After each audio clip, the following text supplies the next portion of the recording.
নমস্কার, স্বাগতম। আপনারা শুনছেন করকা করছি ইন্ডিয়া। একটা গান, কিন্তু সেই গান নিয়েই তৈরি হয়েছিল ছোট্ট এক মনোমালিন্য। একদিকে কিংবদন্তি গায়ক মান্না দে, অন্যদিকে সুরকার নচিকেতা ঘোষ, আর মাঝখানে এমন একজন অভিনেতা যার ঠোঁটে গান মানেই জাদু, উত্তম কুমার। আজ বলবো সে কথা কি জানে ইন্দু, গানের নেপথ্যের সেই অজানা গল্প। বাংলা সিনেমার ইতিহাসে সন্ন্যাসী রাজা শুধু একটি ছবি নয়, এ যেন এক অনুভূতির নাম।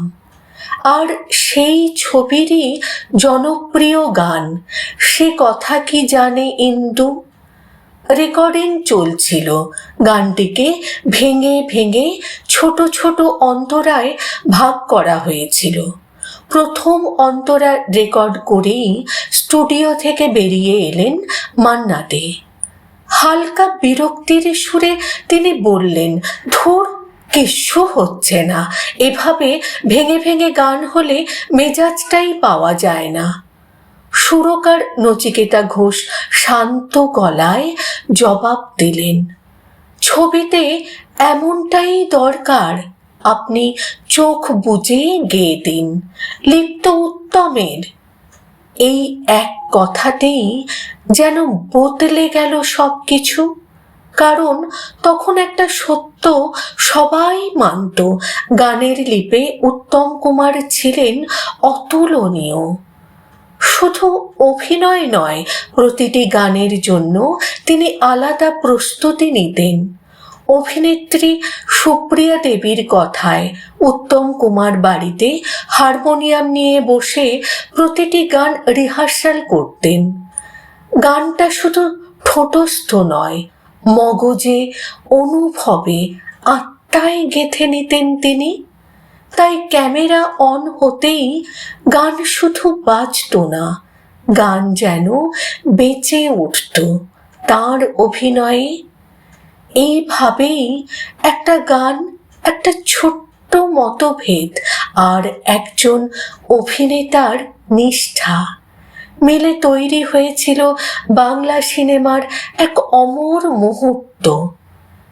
এমনই অজানা গল্প, নেপথ্যের ইতিহাস আর আবেগের কথা জানতে চ্যানেল করকা করছি ইন্ডিয়ার সঙ্গে থাকুন।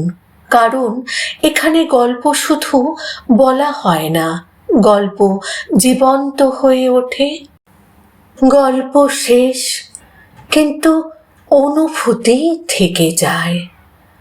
বাংলা সিনেমার সোনালি দিনের এমন অজানা গল্প, তারকা জীবনের নেপথ্যের আবেগ আর ইতিহাসের সেই হারিয়ে যাওয়া মুহূর্তগুলো আমরা তুলে আনি শুধু আপনাদের জন্য। করকা করছি ইন্ডিয়া শুধু একটি চ্যানেল নয়, এটা বাংলা সংস্কৃতির স্মৃতির ভাণ্ডার। যদি এই গল্প আপনার ভালো লেগে থাকে, তাহলে ভিডিওটি লাইক করুন, শেয়ার করুন আর সাবস্ক্রাইব করে আমাদের সঙ্গে থাকুন।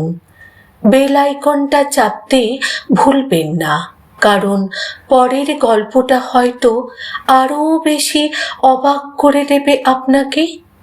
করকা করছি ইন্ডিয়া, যেখানে গল্প শুধু বলা হয় না, গল্প জীবন্ত হয়ে ওঠে।